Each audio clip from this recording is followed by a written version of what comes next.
Y'all know what it is. It's the usual suspect 650-50 draw.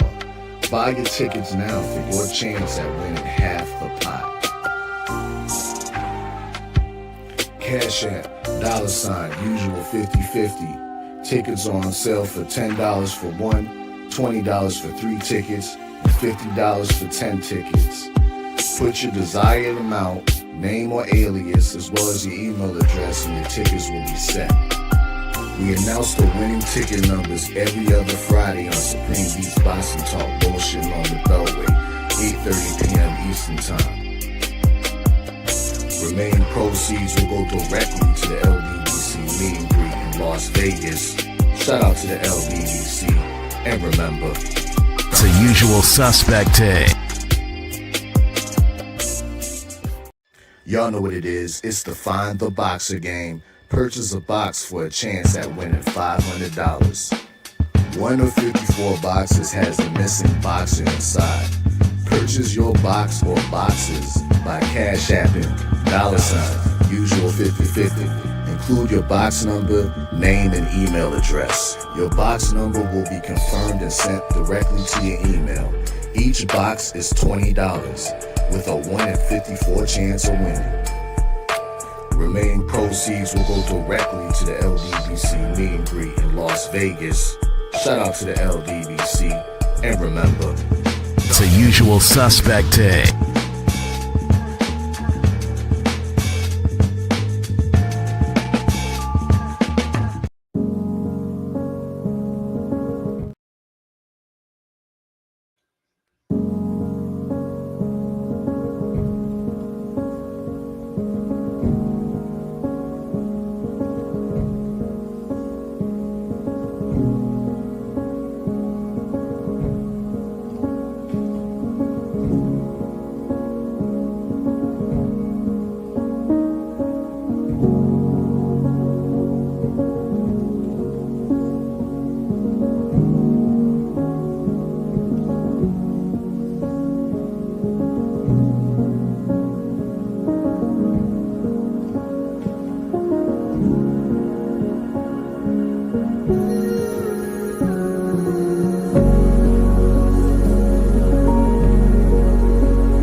best grooming products for you. Just so natural and handcrafted too. We wanna help be your swagger, your style, class, and luxury. Make our products tailor-made for you with high quality. Yeah. So get in style with the black, yeah. Grooming company. To give you swagger, style, class, and luxury. In luxury, yeah. The black gentleman, yeah. Company. To give you swagger, style, class, and luxury. In luxury, yeah. Located at www.theblackgent.com.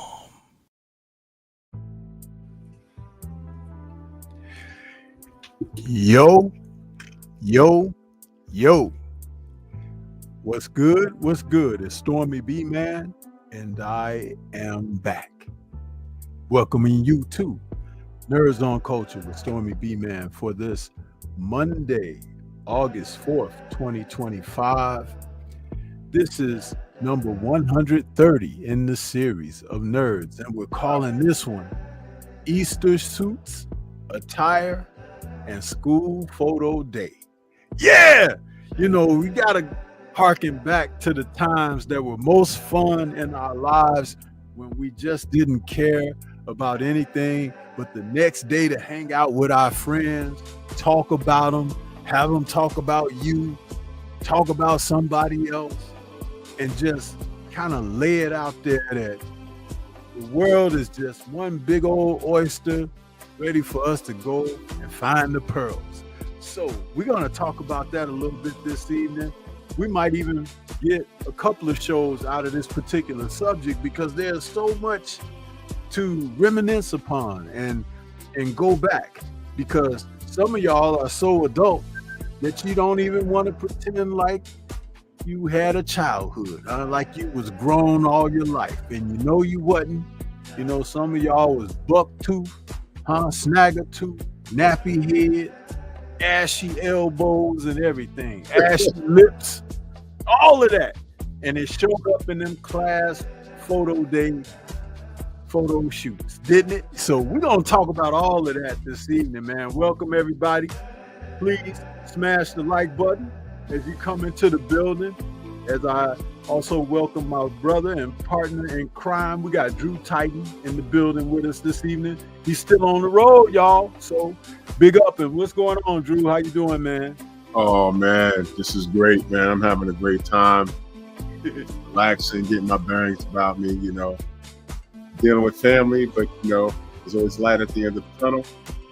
And when I saw the title of what we're doing this evening, immediately my mind went straight back to the 80s. I remember school picture day. I don't even know. Well, the kids do that. It's a little different now. Everything's different, but it's never, ever, ever like how we used to do it. Never. Everything was, y'all got the good. Always, when back to school, you know, back to school came around, and your parents would get you your school clothes, right, for back to school. You always save that one outfit to the side for school photo day, right? Yep. It's like you be thinking like, well, I'm gonna wear this on picture day, you know. That's right. That's right, man. It was, oh man. And let me tell you, you only got one shot at that picture. Right? There's only one. Oh, I got some doozies that I don't even want to. I'm like, oh my God, what happened? You know, that lady would sit down and turn your head a certain way. I remember one of my friends, he was just about to sneeze. And this was our 6th grade picture, and he was about to sneeze. And Stormy, if I can get a hold of this picture, you got to see it. You got to see it, because he was just about to sneeze. He looked like he was high. His head was leaned back, and I remember the person taking the picture was like, no! He said, nah, I can't take it over. It's over. And when we saw that picture, he was so mad. Dude. Because his eyes was rolling in the back of his head. And his mother was like, what is this? And she came to school and raised all kind of hell. It was funny. It was like, man, we can't do it over. But if I could get a hold of that picture, because it was the way he was so pissed off. I mean, we laughed about it later in life, but this was 6th grade. It was so funny, man. Man, my dad kept my 4th grade class photo picture on top of his TV in his house. So anybody that came over there would always see that doggone photo, man. I'm like, why? You know, it's like, and in that particular photo, I had a fro because, you know, we had them blowout kits and stuff back in the 70s. Right. And my fro, it wasn't really shaped, but it was big. But I had this one nap that was like sticking out on the side. And it, you know, they had kind of had you turn a little bit sometimes, like turn your shoulder forward. So I had that look like, it, you know what, the look that I had on my face, the expression. I don't know if you ever watched HBO boxing and they would show the fighters' pictures, you know, on the night of the fight or whatever. There was this picture of Carl the Truth Williams that they would show. And he was like standing sideways like this, but his face expression was kind of like this. Yeah. Dude, that was the expression I had on that photo picture that my dad had. And my fro was out. It had that one nap sticking out. I was like, man, why you got that picture on top of your TV, man? You know, as an adult, I'm asking my dad. He was like, shut up. You know, I was like, man, put that thing. I go over there and he go in another room. I just take the picture and lay it down. I'm like, I don't want to see that, man. It's like, and I had on one of them blue jean jackets that we used to wear. Do you remember the Into the Dragon? Jim Kelly, when he had that two-piece jacket and jean suit? Yes. Oh. Yep. And what was funny about Jim Kelly in Into the Dragon, he had the red or maroon one in Into the Dragon. Then when he made Black Belt Jones, he had a blue one on. He had a blue one on. Oh, man. Wait a minute. I had one of them jackets and it's sitting on top of my dad's TV, man. Oh, stop it, bro. Wait a minute, though. One of my oldest cousins, I just saw a picture at my aunt's house of him. Stormy, why he had the white platform shoes on, man? I said, oh, shoot, you had that? He was like, shut up. White, high heel platform shoes, bro. Yep. He had those. He had them on. They were all white. When Jim Kelly was in Black Belt Jones, when he jumped off that car, he had on gym shoes. Yeah. But when he landed behind the guy he was jumping off the car on, he had on some white stacks. He had on some white stacks, yeah. Wait a minute. Storm, you know what I need? I need that theme song. I need the theme music. I need that. I gotta give that to somebody's ringtone, man. That was funny as hell, man. Dude, I'm telling you, it's like that whole thing. And class photo day, the girls would always come. Their moms would comb their hair, and sometimes they get it pressed, you know. And a girl who had a real basic hairstyle, her hair would be all done up for that day. Remember, It's like you would see. It was like the Oscars for us. Yo, Stormy, let me tell you how I goofed up one day, man. You know, I was one of those kids that if the teachers didn't contact my parents directly, you know, I was Captain Procrastination. I just didn't tell them, right? So then the week of is picture day, right? And I just didn't say anything. So I'm getting dressed, right? And we, you know, my friends all live in the same block. So my friends come to my door and they all dressed up. Some of them got on ties, whatever. So my mother looks, she's like, what's going on? Why they dress like that? You dress like it's a regular day. They're like, oh, it's picture day. And my mom's like, picture day? Why are you saying anything? And you were supposed to go get a haircut. I was supposed to send you with your dad to get. I didn't say anything. Stormy, I go to, I'm going to show you the picture too. I go to school with a regular shirt on. I was like 3 shades lighter. And my hair was nappy. And back then, you know, my dad, I have him to thank for this. When he took me to get a haircut, he gave me the Eddie Munster hairline. Oh no. Yeah. I got pictures, man. I had the Eddie Munster, but I had no haircut. So my hair was growing back. So I had the Eddie Munster afro. Right? So I got this stupid ass shirt on with the Eddie Munster afro. I go to school. Right? I just didn't care, man. So I'm sitting there, and this white teacher, and he'd go down the row and he'd have combs and picks. Now, all my boys done got the haircut, you know, so now, you know, he gives me, and I'll never forget it, one of the teachers, he was a tall dude, and his name was Mr. Pileski. He was a Polish guy, right? And he played against Lou Alcindor back in the 60s. Y'all know him as Kareem Abdul-Jabbar. He was a tall guy. And he gave me the pick, and he just looked at my hair and looked at me, and he said, "Oh, well, here, you just take this." I'm trying to comb my hair. Stormy, don't you know the goddamn pick broke in my hair?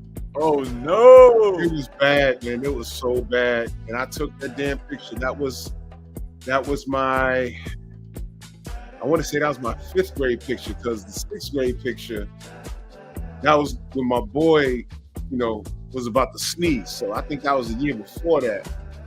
And I got this afro with the Eddie Munster hairline. It was napped to death, and this messed up, man. The only thing was I had great skin back then. It was a little before puberty. But I remember that picture, and that was the worst. I'm like, oh, my hair. I look at it now because it's still hanging up in my mom's house.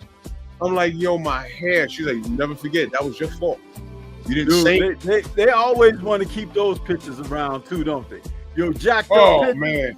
They always want to keep. It's almost like that's a badge of honor that they. You see how jacked up he was? Yup, yeah, that's what they do.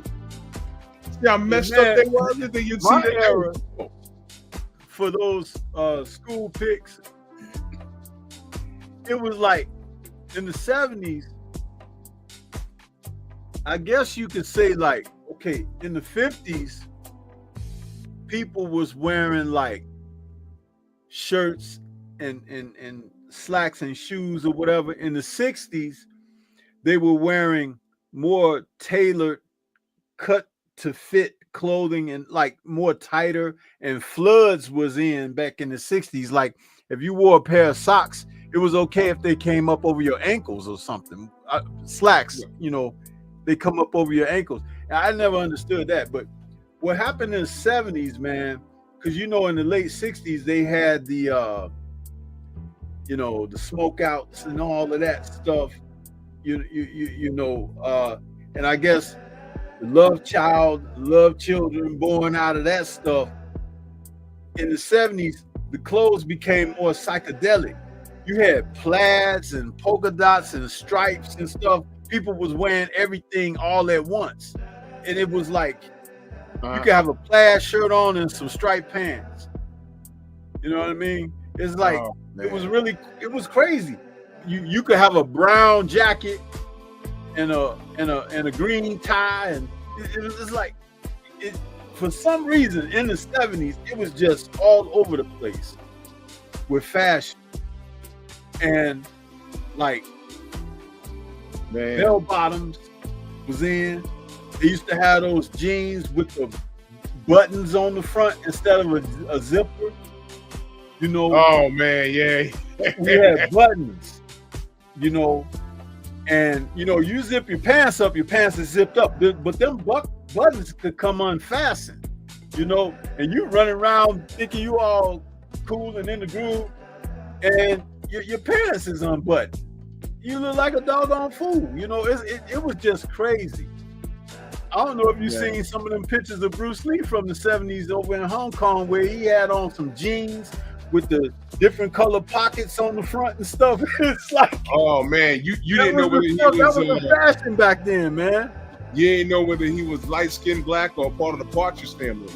Dude, it was crazy, bro. It was like they used to have them big old butterfly collared shirts, man. Oh man, you don't want to know what's crazy? You know, all right, my dad, man, you know, used to call him my mom's and all his coworkers. They used to call him Shaft, right? I remember his closet. He had the black boots. They always clicked when he walked, and he had a pair of these were tan corduroy bell bottoms, bro. I remember that. And he also had this white and blue paisley shirt, right? And it matched the bell bottoms he had, and the butterfly collar was just disrespectful. Man, I'm telling you. Could fly with those things, man. And dude, why did tall dudes still wear platforms? I don't understand that. You already tall. You 6'2", 6'3", and you got on some platforms. Now and that's making you like 6'6".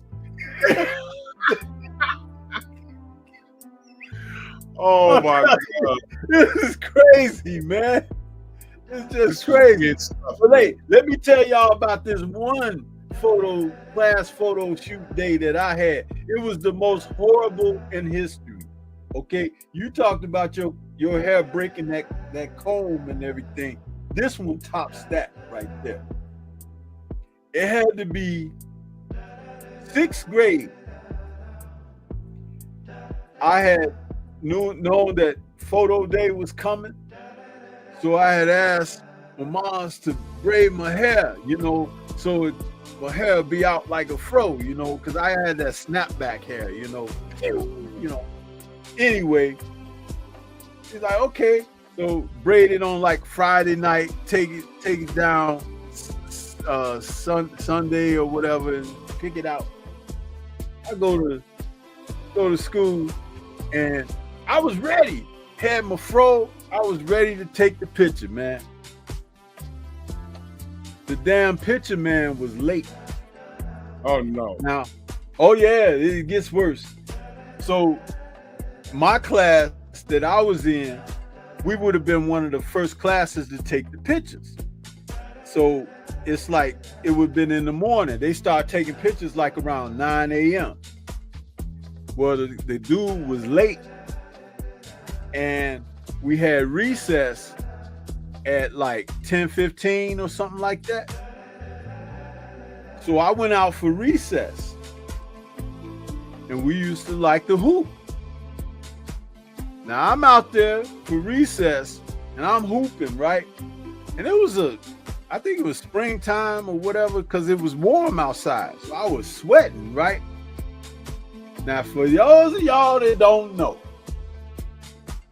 when you got snapback hair, it's like getting in the pool or the shower or whatever, and your hair get wet, and the shit draw up like some BBs, like. So, yeah. So I'm out there hooping it up, man. And the bell rings for us to go back inside. So I'm walking, and I look at my reflection in one of the glass. You know how those schools they have those rectangular shaped glasses on the doors. So I walked past one of the doors, and I looked at my hair. Drew and chat, I could have died. Oh no. I could have died right there from shock. My fro had went from a fro to no. Okay. I walked past one of them windows, man. The one side was flat. Oh. The other side was sticking out.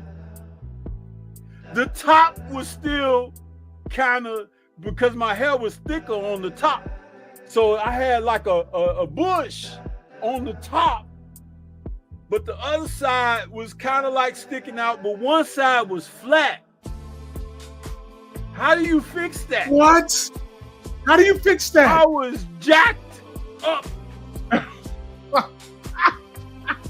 Dude, I did not want to take no picture that day at all. They made me get in front of the camera, man. Traumatized me for the rest of my life, bro. That is funny as hell. If I see that picture today, I might go into convulsions. You hear me? Because dude, I was jacked up. You couldn't have put somebody in a barber's chair that had a barber that was blind and mess your hair more than my hair was messed up that day. My hair was jacked up. Oh man.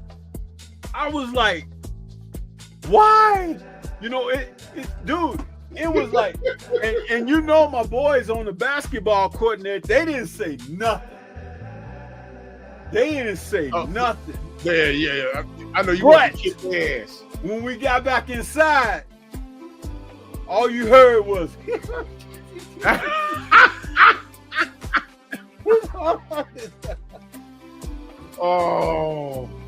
Oh my God, that is why you think I be roasting and talking about people today? It's like, man, I'm getting everybody back. Even if you didn't know it, I'm getting you too.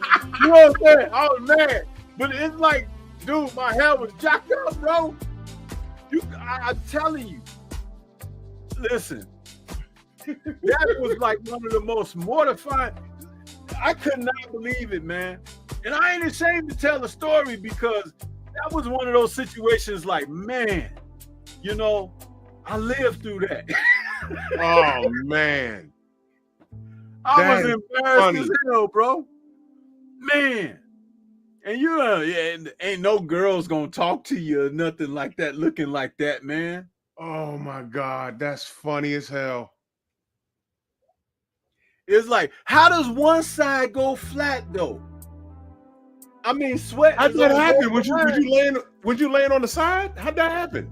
I was outside hooping. It was sweating.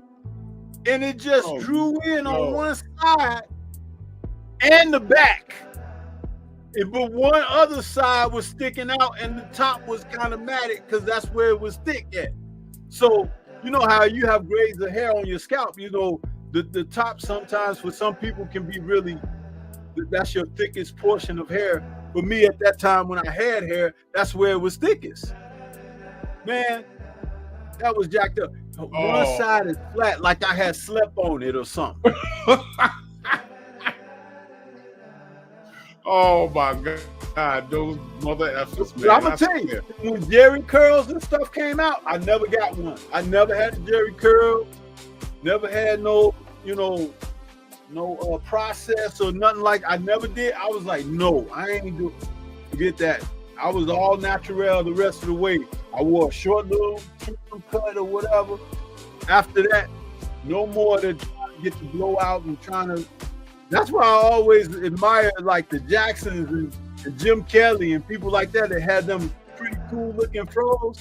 I always was like, man, I wish I could have had a fro like that.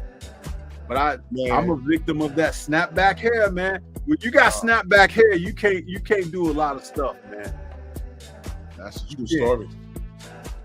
That's a true story, man. Anybody out there in the chat got snapback hair? Because I mean, it's like it's a reality, man. Everybody ain't got good hair. I'm sorry. That's true. But what we call culturally good hair, you know? Yep. Oh man, that's funny, man. I was telling you earlier, my older brother, man, this dude, he came up, he was a teenager in one of the best times in our era, in the 80s. The Jerry Curl era, you know, Michael Jackson was huge, and there was other bands out there like Ready for the World, Prince, and that was that Minnesota type of funk, you know, Morris Day, you know, and there was a look back then. If y'all go back that far, I know Freedom's March is around my age. If y'all remember, you know, the brothers had the long Jerry curls and the baggy khaki jeans with the suspenders and the loud colors and the purple ties. And my brother, he plays bass guitar. And he was bugging my mother for a headless bass guitar. Y'all remember headless bass guitars? Yeah. He wanted that so bad. And this dude, I got this picture and it's up in my mom. Why does she put the worst pictures of us from school that she could find. Why does she do that shit, man? There's a picture. It's like they want to keep you embarrassed for life. Yeah, like, man. Everybody like that comes in there, hey, man, look at that. I'm like, yo, no, man. You know, it's like, you know, your mom and your pops, they do stuff like this. Like, they keep them photos around of you, because when you have some other relatives come through or something, they ain't seen you in a while, oh, you done turned out to be a nice, handsome man. And then they point straight to that picture. Yeah, man. Look totally There different. you go. Look at that. There he go right there. You see this dude right here? That's him right there. I'm like, oh my God. And my brother, he looked like the missing member of Ready for the World. He dark-skinned with the long jerry curl. He has a white collar with a white tie, and the rest of the shirt is black with pinstripes. And if he could have took that picture with the guitar, he would have. And he looked at that picture now, he says, man, I was so corny back then, wasn't I? I'm like, dude, you think? He used to walk around the house playing the guitar. I'm like, will you put that? I wanted to El Kabong him. You remember El Kabong? Yeah, man. I just wanted to take it and batter him upside his head. Oh my gosh, man. Man, he also used to go to the gym. When he gets to sweating, all that Jerry curl juice be down his fucking head. And that's how I know Tank Davis was lying. When he had grease in his eye. My brother was one of those dudes and had one of those fantastic Jerry curls. All he did was bat it with a glove, and he was all right, man. Oh my God! This picture, Stormy, I'm gonna take pictures of all of that and send it to you. It is the most trifling. I'm like, Mom, you gotta stop this. Please take this down.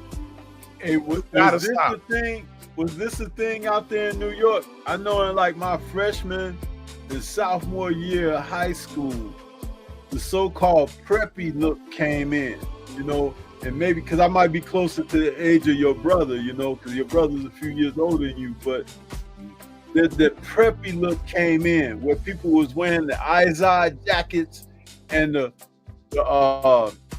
crew neck sweaters. Yes. That became popular when Bill Cosby came with his show a few years later. But also they was like starting to go with the box haircut. Black dudes were starting to wear, and this was the worst part. They would cut around their scalp, their natural hairline. They would cut beyond that and leave like a point here and kind of cut back to make it look like, you know, where you got that, you know, Floyd Patterson used to wear that in the 60s. Yes. So that's dudes will be wearing that. But what was really jacked up was when they didn't go and get the haircut, like you got to do that like at least once a week. So if you go beyond 6 or 7 days, that hairline start growing back in, and you really look double jacked up because you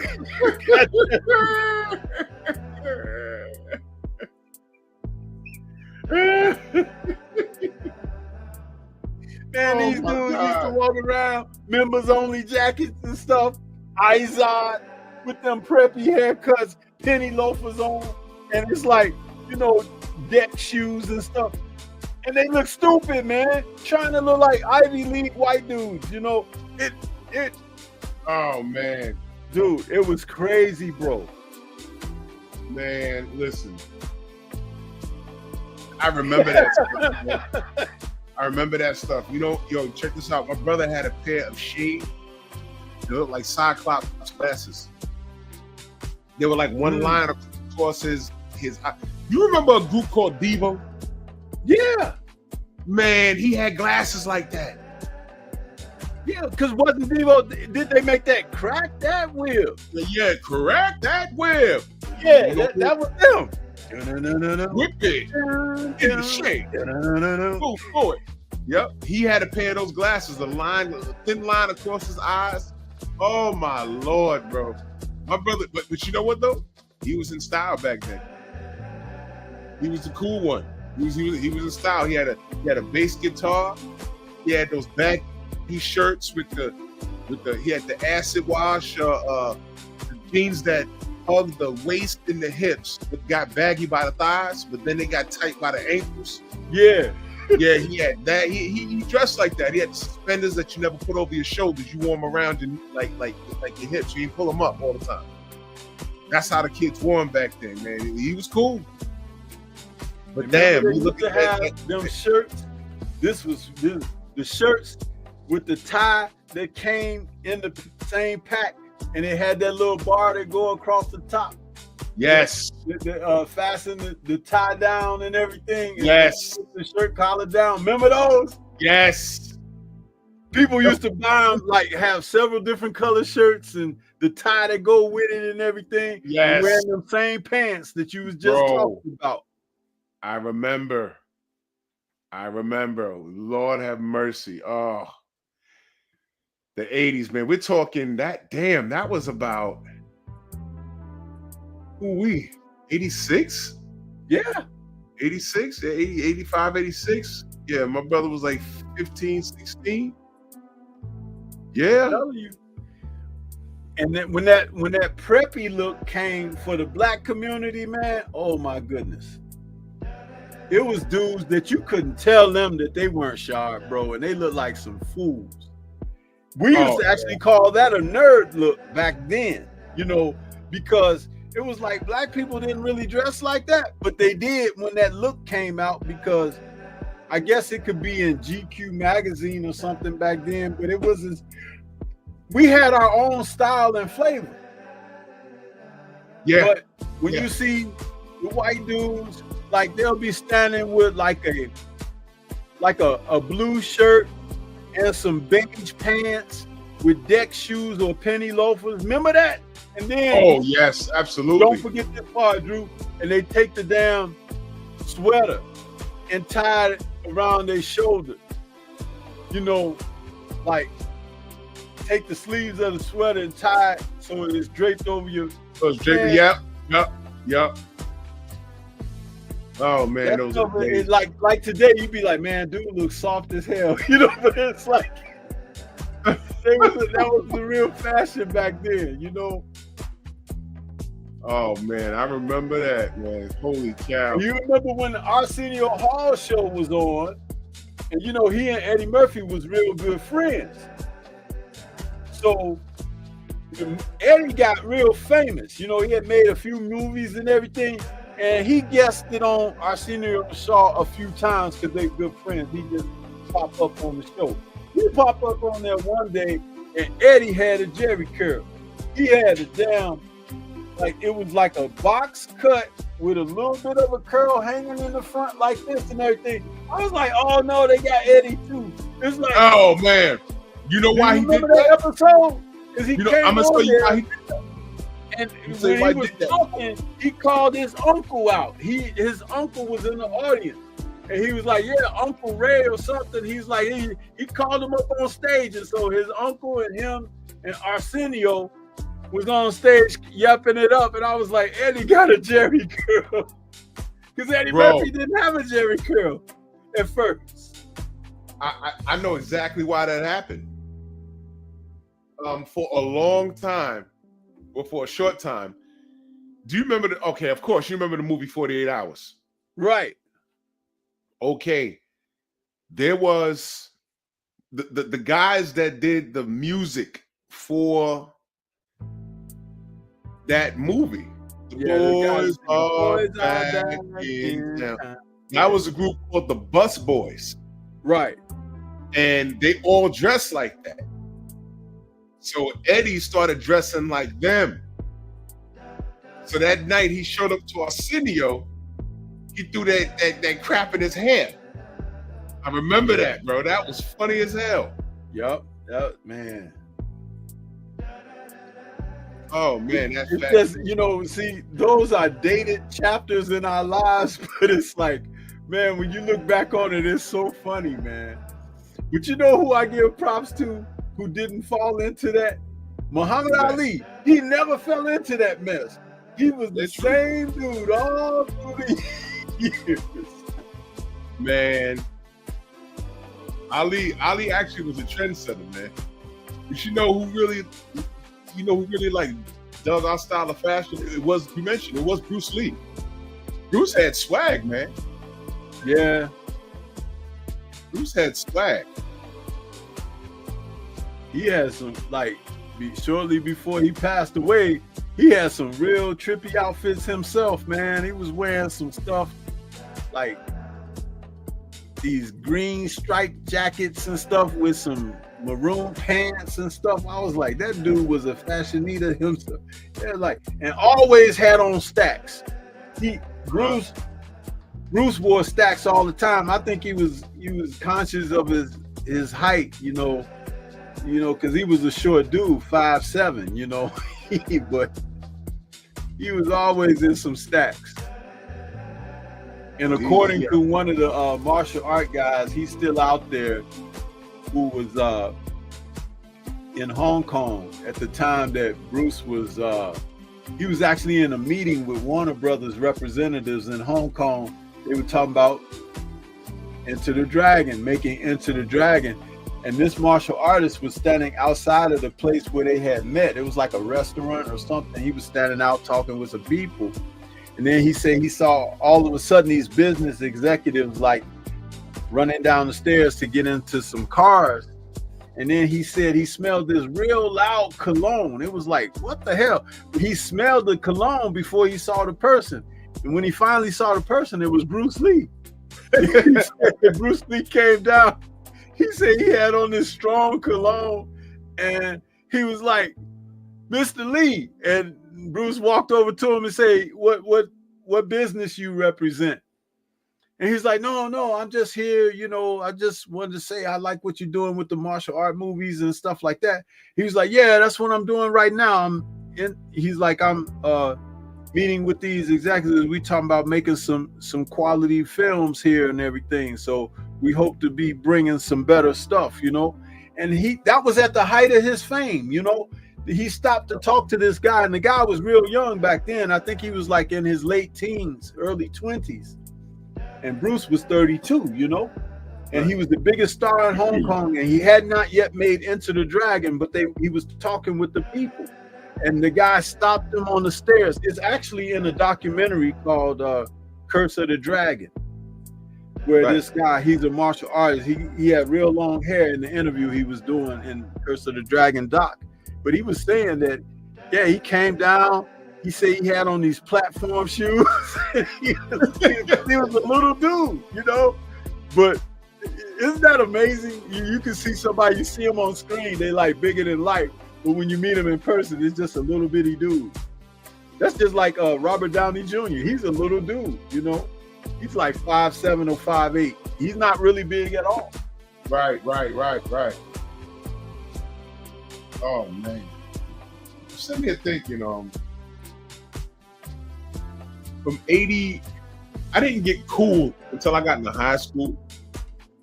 Right. And I look back at that in high school. I look at some of my old pictures and I'm like, damn, I'm still corny. Oh my Lord. Oh my Lord. Not to interrupt you, but that's what that was called. Freedom's March says that Kavada's haircuts with the widow's peak. Yeah, that's what that was called. I couldn't think of what it was called. With the widow's peak. Yeah, that's when the guys had that little cut up there and cut beyond their regular hairline, but the middle part is like come to the peak. Yeah, that's what it was called. I couldn't remember the name of that haircut. The widow's peak. Yeah. Yep. I must have had every popular haircut you could think of. Now think about it. I had the Gumby, I had the slope, I had the flat top, I had the high top, I had dreads, I had a full-headed dreads, I had that fade with the dreads. Bobby Brown said that Gumby cut that he wore was actually a barber's mistake. You know, that he had cut his hair lopsided, the clipper slipped or something. Oh shit. And he told the story. It was recently, like a few years ago. He told the story. He was like, yeah, man, everybody got hip to that cut and it became popular. He was like, but I was at the barbershop and they was in there talking stuff and the barber's clipper slipped and cut my hair like. Oh, that's crazy. And then, you know, when he made that video, every little step, he had that jacked up haircut in that video. And he became real popular. Dudes was going out. Yeah, we get that Bobby Brown cut. And other people calling it the Gumby. Yeah. If that was its origin, that's crazy.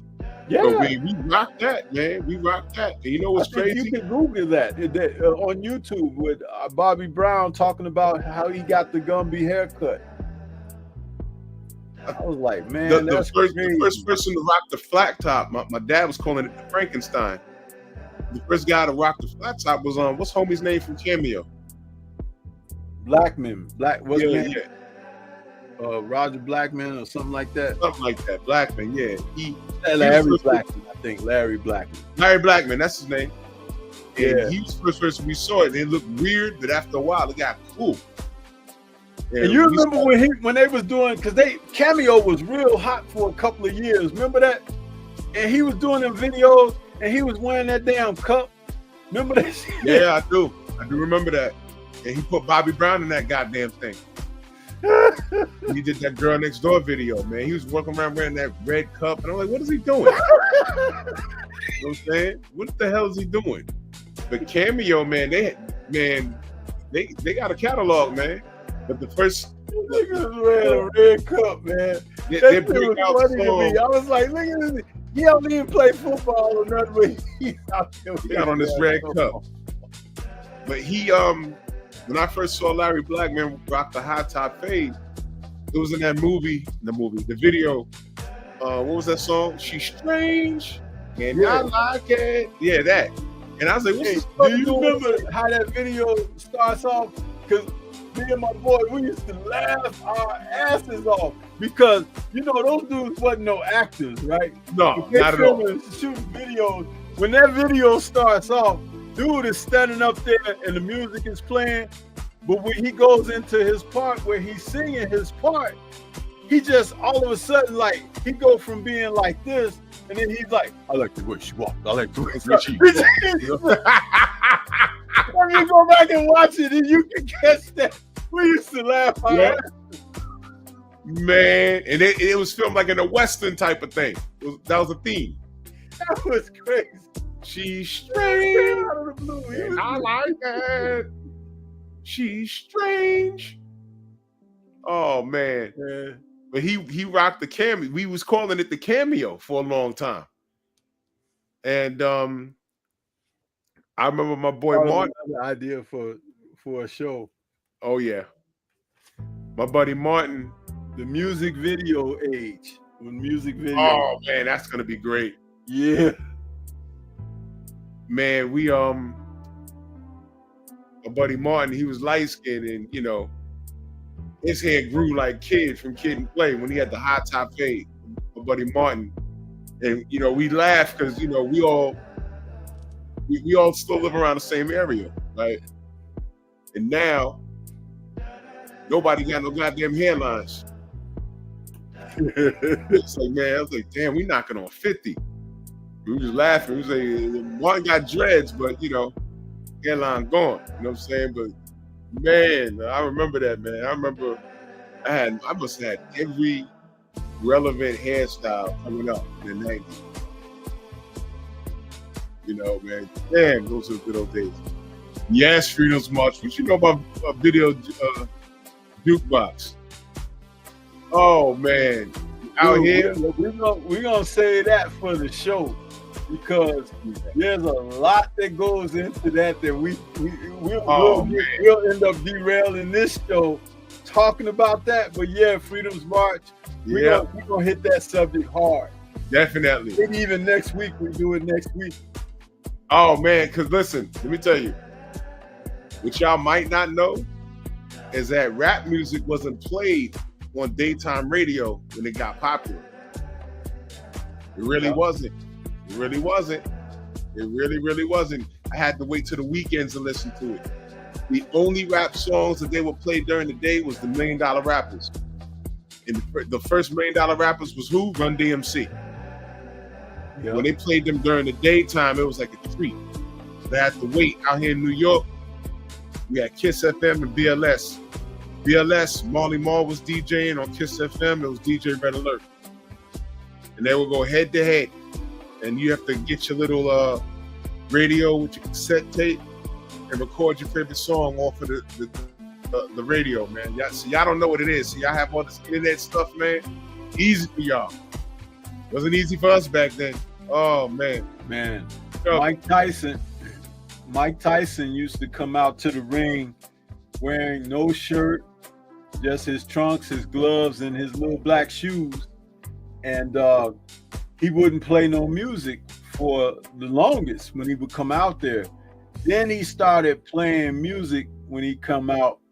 I forget what was the first one that he did, but he was playing certain songs at a certain time. But I remember this was after, well, when he fought Buster Douglas, he came out to what's his name? From Boogie Down Productions. What's his name? KRS-One? KRS-One, yeah. You Must Learn. Yeah. That's what he came out to when he was fighting Buster Douglas. And I thought that was awfully funny because he learned a lesson on that night, didn't he?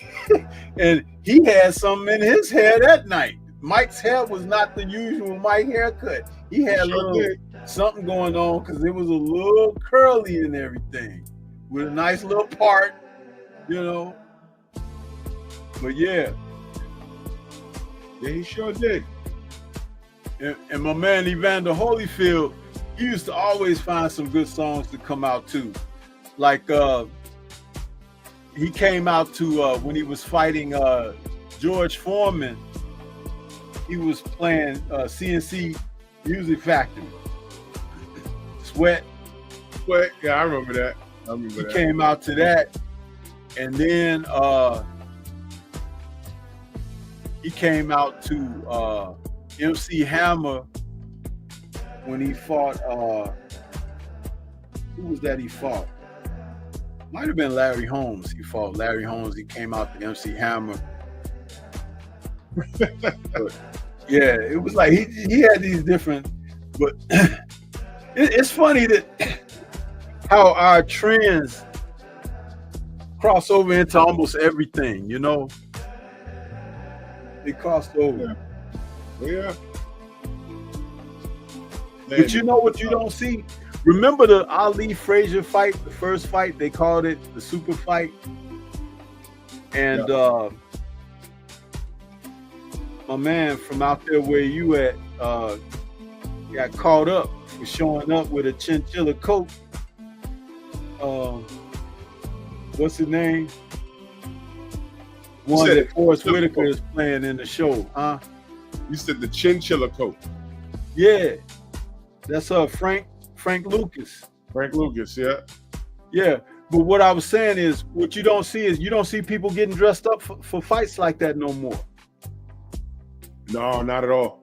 Because people used to, like a big fight like that, or if it was Leonard and Hearns or whatever, you know, people would really get dressed up, man, to the gills. They be looking, you know, impeccable, like they're going to the Oscars or something.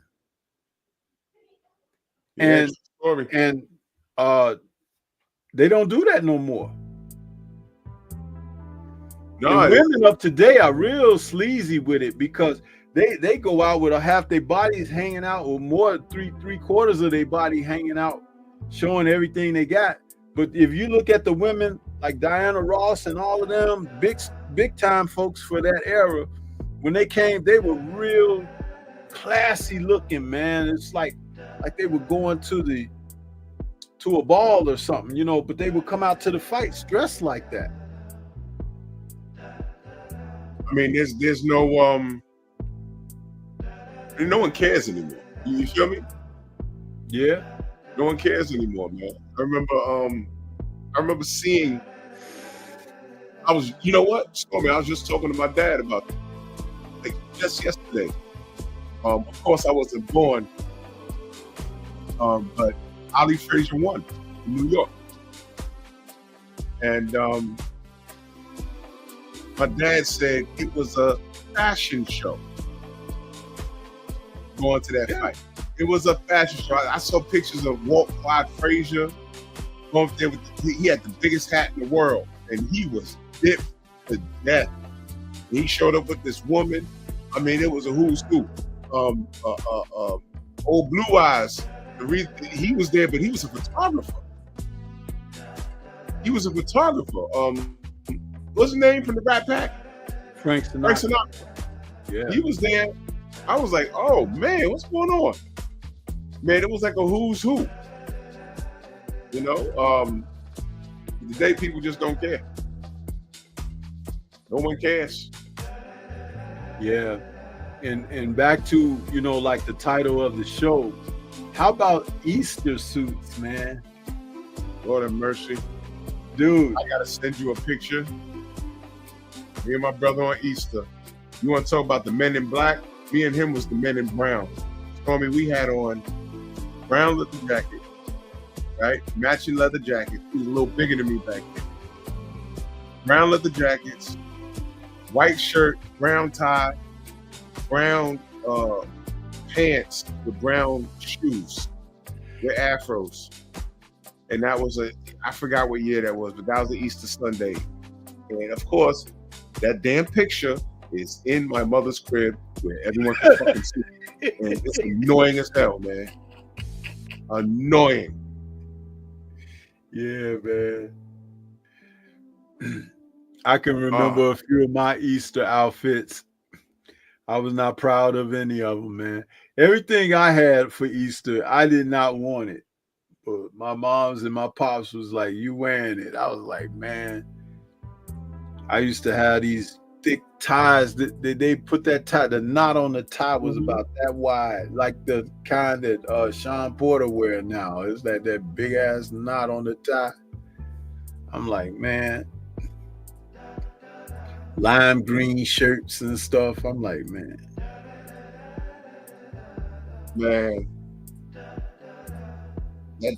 You know what? I gotta go steal that photo album. Cringe, I can remember like some Easters, like when I was like with my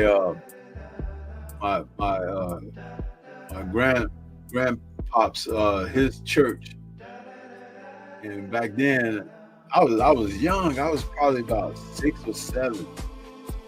They had some adopted kids, and it was like we on Easter we go to the services. And we sitting up there and it's like, man, you know, it's boring and everything.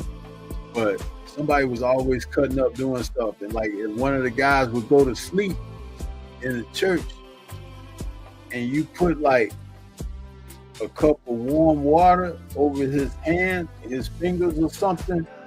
You know, it's like when you do that, if somebody sleep, that their bladder will release and they'll urinate. I know about that, brother. I know about that. We used to be doing this stuff. Come on, man. Like, growing up, we was just doing. Man, oh man, I got a couple stories about that. One of them led to a fist fight with my cousins. It was crazy. But I know about that. You know about putting the shaving cream in someone's hand? Yep.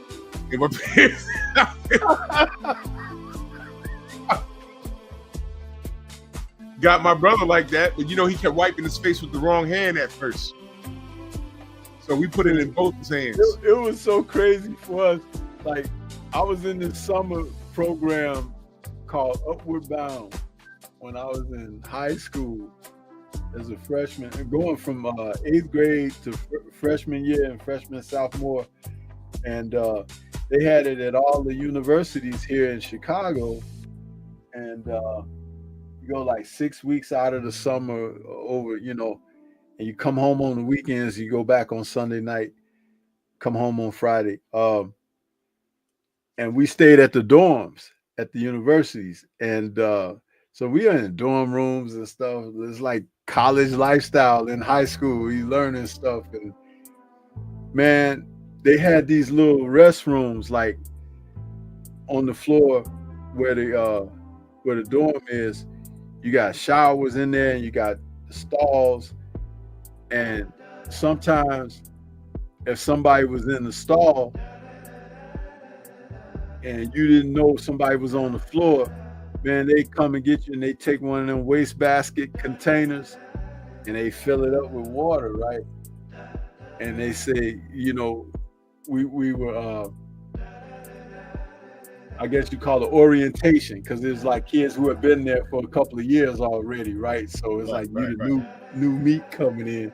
They would say stuff like, man, you got to watch out for El Kaboom. It's like, El Kaboom? Who the hell is El Kaboom? They say, listen, when he comes, just watch out for him. Watch out for him. You know who El Kaboom was? It was whoever got that bucket of water in that wastebasket, and if you happen to be in the stall using the bathroom, here come El Kaboom. El Kaboom! And the water come on. And listen, you wouldn't know until it hits you, like, oh, you know, and it's like you sitting down, man. Oh man, it was crazy, bro. Hazing. But anyway, we went through all of that mess, man. It was a lot of fun. You look back on it and be like, man, we were so stupid. Man, we was always in some crap, man. Always in some crap. Oh, wait, I got an Easter story, though. Now, check this out. All right. Now, Mike Biggs boxing. His cousin is my best friend. Grew up with him, right? When we were in, I want to say, like 5th grade, just made junior high school. His mom took him to church, and he had an all-white suit. It was all white.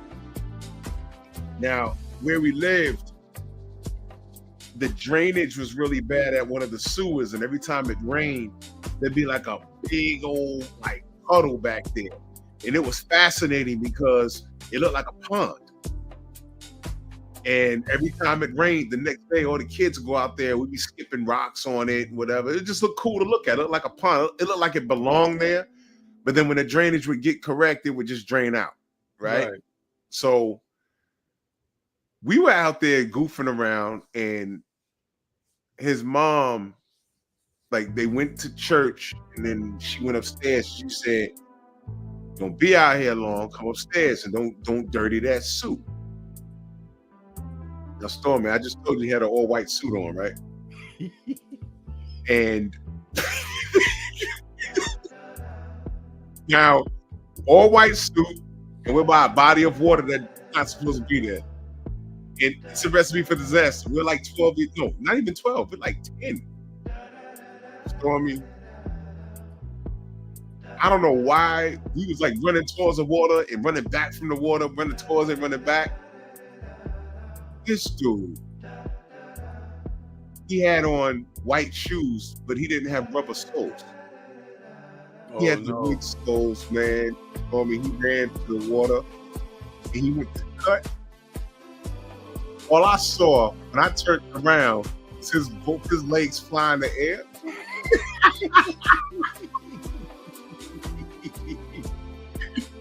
He fell right. Any dipping. He fell right. He jumped up, and we were all standing there like, oh.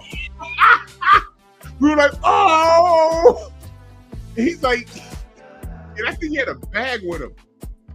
So he has his hands spread out like the cross, like the crucifix. And he's looking at me. He starts breathing heavy. He looks at me. He says, "You're not gonna kill me."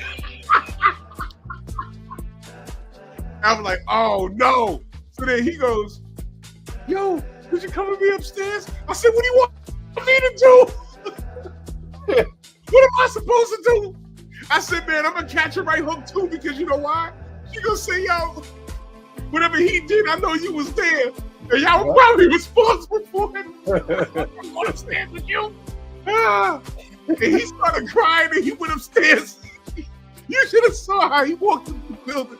His arms were spread apart, and he was crying. Ah! And he walked into the building. It's like he disappeared. He walked in, he was like, ah! And he walked in, old people looking like, what's wrong with him? What happened? Yo, I got tears coming down my face right now.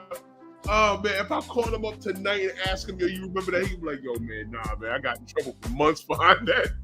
The suit was ruined. There was no cleaning that.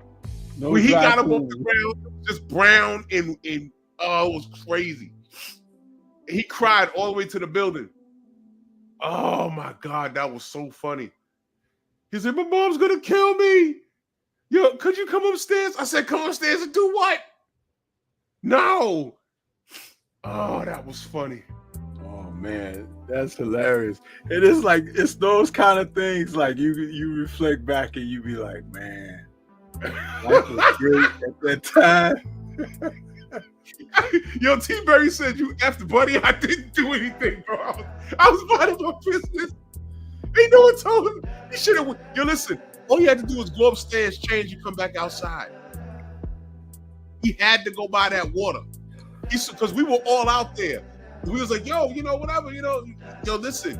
But I heard his mom say, boy, don't you ruin that suit. What she should have did was say, no, come upstairs first and change your clothes. But he ran to the back of the building. We all throwing rocks into the water. We running by the water. Oh, man. We ran to the water, and I cut and went back. And I looked out the corner of my eye. All I saw was his feet fly up. I said, oh, shit. Everyone was like, oh. You know how everyone does it at the same time? They were like, oh. That's crazy, man. That is crazy. You're like, what color was that suit when he got out the water? It was brown and white. It looked like a fudge swirl in the ice cream. Oh, man. Oh. And he cried all the way back to the building because he was worried about what his mom's going to do. I said, I am not going upstairs with you, bro. What do you want me to do? I can't save you. Jesus Christ. I'm going to get killed. No. Dude, he was like, all kinds of crazy stuff, man. All kinds of crazy stuff. We had this game we would play, like pick up these rocks, right? You spread like 4 or 5 rocks out and you count and you pick them up, you know. And a couple of guys, you know, reflex is good. He'll pick the rock up, snatch it up. So, you know, when dogs take dumps outside, sometimes if the dog was sick, you know, that dump that the dog takes, it turned white. You know what I'm talking about? Oh, man. It's like, it turns white, like when it gets hard like a rock or something, but it kind of turns like a whitish color, grayish white or whatever. It's not brown. Mm. So we play that game, pick up the rocks. And when we see that, it's like, oh, we're going to play over there by that. And it's like, hey, let's play to pick up the rocks, you know? And Mark go to pick up the rock, and it's one of them, you know, poops. Oh, no. Oh, good Lord, no. Yeah. Man, what the hell?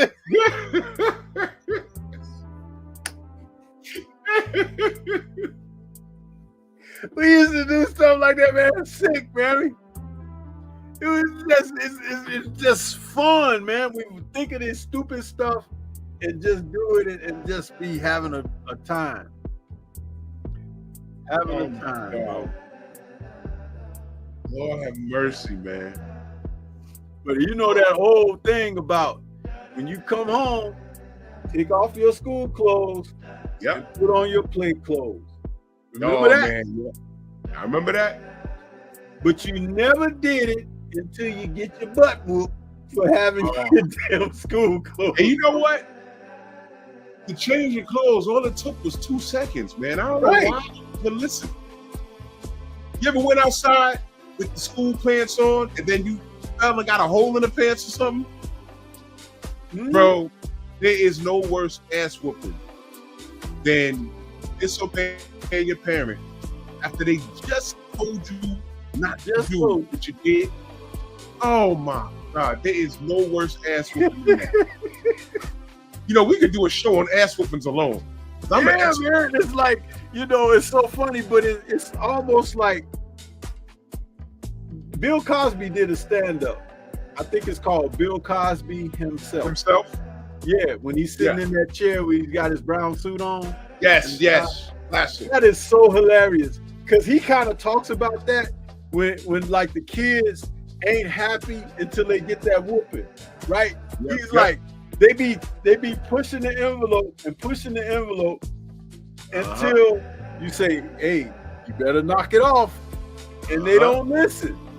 And I remember him talking about his own kids, and he said that they was acting up, and the mama had said, go upstairs, take off your play clothes, and put on, take off your school clothes, put on your play clothes. Everybody get in the shower or whatever, and they like, you know, and so he said he was trying to tell them, listen, you better listen to your mama because she's telling y'all, you know, behave. And he said the kids looked at him as if to say, yeah, man, who are you? We need a meeting today. We know what we're doing in this house. This is our home. We're going to have a good time and this and that. He said the mom got mad. Her whole expression changed. Yep. He said he he grabbed the broom and held it like a samurai warrior and said, I have had enough. And I'm gonna tell you something. When he described that whole scenario, a lot of that crap, you had to be black to understand. Exactly. That's why I'm talking about it. Because in this part here, Drew, when he's telling, because Bill was a great storyteller, he said the kids had the nerve to look shocked. Like, oh my God. And then he said they tried to run and he stood at the other end and he was like, he's the goalie, keeping them in play. He said, my job, I'm the goalie. I'm just kicking them back into position. But like you just said, you gotta be black to understand what he's saying with that humor, right? It's like, dude, do you know the first time I saw that, it was on HBO back in the late 80s. But anytime I've had a chance where it runs across a feed or something, I watch it again and again because it's hilarious. He does a great job of giving that. And by the time he finishes that act, his tie, which was like this, is all over here like he had a hard day's work. Oh, man. But it's a great stand-up by Bill. It's a great stand-up by him. Yeah, if y'all never seen Bill Cosby himself, y'all need to watch that. That came out great. I want to say his whole thing of talking about his children and kids. That is great. Man, listen, man. You know what, Stormy? That should be a show. The best stand-up comedians. Yeah, let me. That'd be great. Yeah, that'd be great. Because that year, I don't know if it was a year apart. Because around the same time he did that, Eddie Murphy Delirious came out. I think Delirious came out first. Yeah, that was a classic stand-up. Delirious, Bill Cosby himself. And I think George Carlin had a stand-up special around the same time. It was really good. Man, really Carlin was great, wasn't he? George Carlin was genius, man. Dude. And when he would talk about the elite and you not being elite, and he's telling you about what they do and why they do, and like you're not invited. Yeah, oh man. George Carlin was great, man. He was a great comedian. That guy was funny, man. And if you never saw Richard Pryor stand up, there's something wrong with y'all. Richard Pryor and Red Fox. Oh Lord, man. Oh man, we're gonna have fun on that show. Yeah. I just wrote it down there, so we'll have that, man. It's like, you see how it's like the material is just, it's consistent because there's so much. You talk about our lives, you know, this is the real deal. Endless. Yo, I'm gonna call my boy and ask him what happened with that suit. Cause I know he was on punishment for a long time after that. He couldn't come out.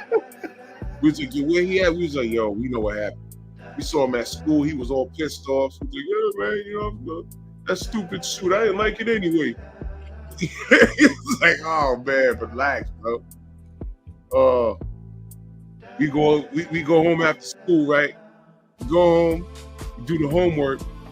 As G.I. Joe and Transformers would come back outside for a little while, he was the only person not coming outside. We was like, oh man, he come outside for some long, man. It felt like forever. We didn't see him, man, what happened in Easter? We didn't see him come outside until like summertime, bro. Oh, that was bad. T. Berry says he's gonna watch Richard Pryor on Netflix after this ends. Yes. So what I suggest to you do, T. Berry, go find that Bill Cosby himself. Watch that. Because that will channel right what we're talking about, right into that. And I guarantee you will be better for it. I guarantee you. If you've never seen it. If you've seen it already, then that's, you know, enjoy yourself. Bill Cosby was so genius because he never used profane language. He did drop it. He did say asshole on that skit, but that was it. Yeah, but that's one of the most, you know, entertaining. It's one of the most entertaining stand-ups, and that was, you know, he did that before he did the Cosby Show. Yeah, he did. The Cosby Show came about 2 or 3 years later. Yeah, the second running of the Cosby Show, not the original one. Yeah, and actually some of the material from that stand-up routine sounded right the Cosby Show. Right. Some of the stories he told, some of the episodes of what you saw, stuff with Theo and all that. When Rudy out of that stand-up routine, so you had Rudy got to be able Rudy to got know the that. soap in her eye. When Rudy got the shampoo in her eye. Yep. That was from the stand-up. Yep. He put it on. Man, Bill Cosby was a genius, bro. Bill Cosby was a genius. Yeah. Good. Yes. Remember that part when he was talking about the kids coming down for breakfast, and yes, he said the wife wasn't there to make them breakfast, so he made well, she wasn't awake, and they was asking him, you know, and he just wanted them to be quiet and everything, because he talked about, I don't understand how the kids, when they could be down there and they turn the radio on and they listening to music and they dancing in their seats and stuff and they eating and everything. Yep. And he said that he had given them cake. Chocolate cake. And chocolate cake. Said, yep. What's in cake? Eggs. Yep. And then he was like, milk. You know, he's like, so he served them cake for breakfast. Yep. Yeah. He said the kids were sitting there singing. Dad is great. Give us chocolate cake. Like, he said his wife came down. Oh man, y'all gotta see it. He said his wife came down, and he said these kids, they lied on me. Eggs and bacon, and Dad gave us this. But there's a loophole in that whole joke, though. Because the thing is, he was saying men are dumb, but we're not so dumb. I'm not going to give it away for y'all. But as you get older, the more you laugh at that joke because you understand it. Yeah. As a man, you get older.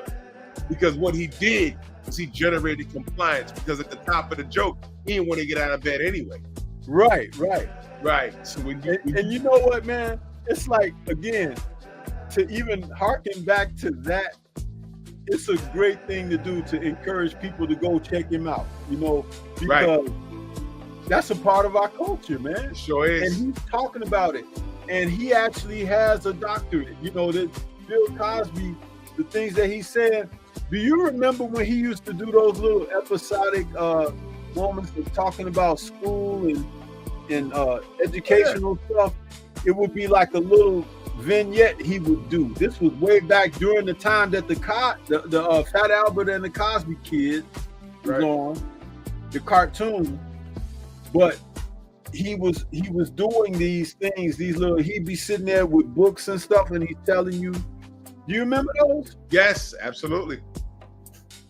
Yeah, that brother was been around doing some stuff for a long time, man. That brother's been in touch with this community forever, since before I was born, man. So salute to him, and it's a shame they tried to do to him, man. It's a shame. Yeah, absolutely. You know what? We could do a whole show on Bill Cosby by himself. We absolutely. So, are you doing your show tonight? No, I'm gonna go. Actually, I'm gonna go get in the pool. Oh, okay. Yeah. Do that. Enjoy yourself. But lights going, so I'm gonna do a cannonball real quick. Why don't you go ahead and give us some final thoughts?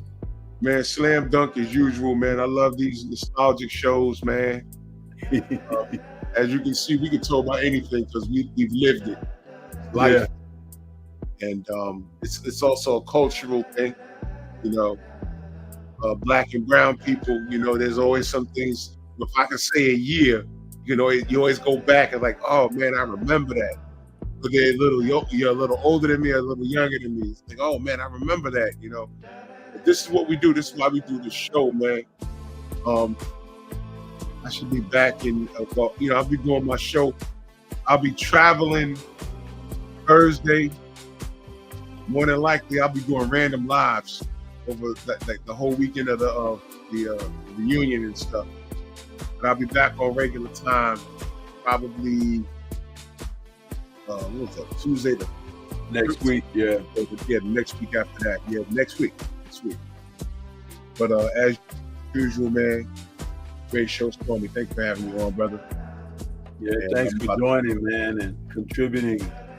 See, this is one of those things where we could come here and just have a great time and laugh and, you know, take in our life experience. You know, it's gratifying, you know, to be able to do that.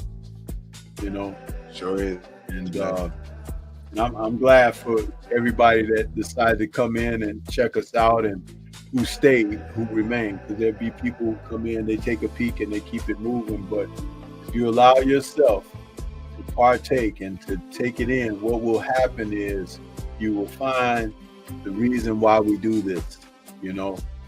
And we do it. We don't do it for the numbers. We don't do it for attention. We do it because this is an out. It's an out of the normal, mundane process of life that you deal with. You can sit back for a moment. It's like sitting back on your back porch and cracking open a cold one and just being able to have a conversation, you know. That's right. So, yeah. But yeah, I appreciate you, bro. Thanks for tuning in with me and bringing this to light. Because, you know, like I said, the inspiration hit me early this morning. I said, yeah, this is, you know, because I know I put that title up there and I saw your response to it early. And I said, well, it's a way to be able to tap into something, because we do find that space when we start talking about. So, yeah. But yeah, I appreciate that, man. All right, brother, I'm gonna go get this cannonball ready. Yeah, have yourself a good evening. All right, you too, brother. Peace and chat.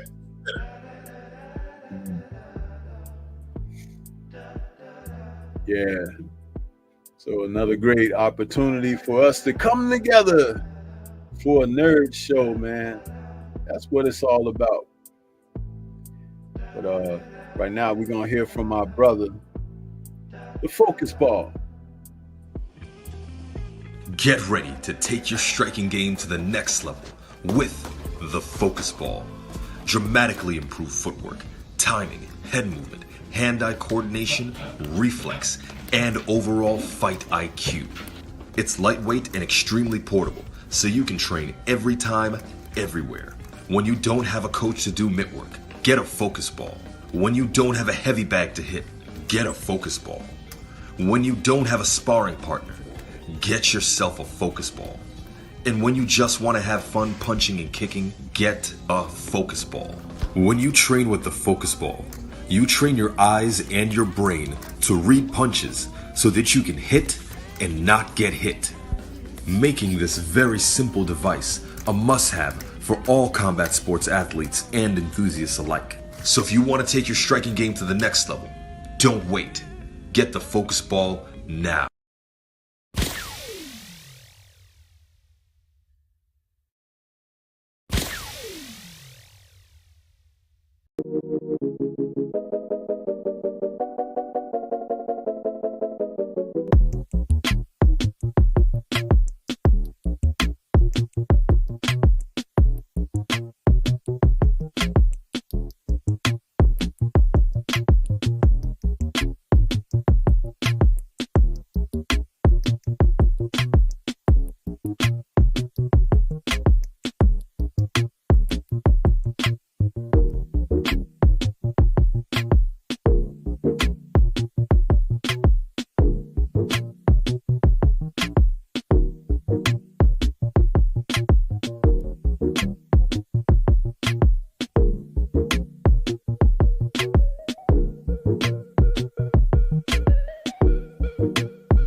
Yes.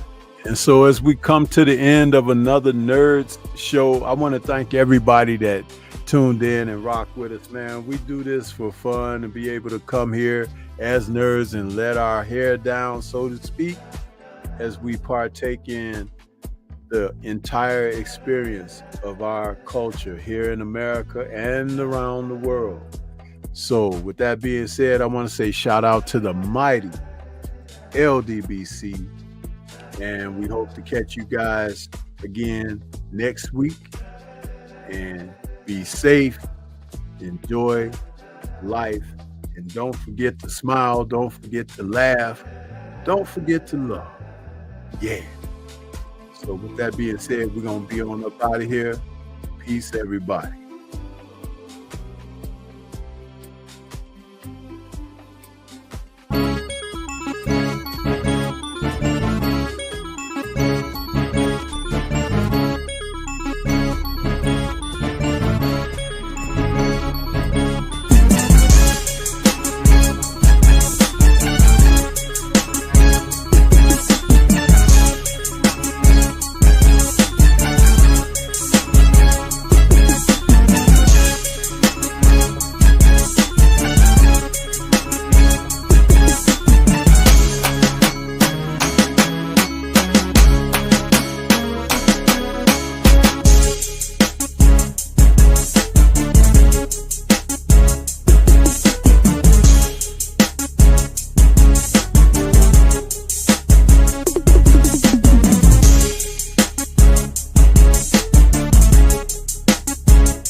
What do you think of Negroes? As good as any white man.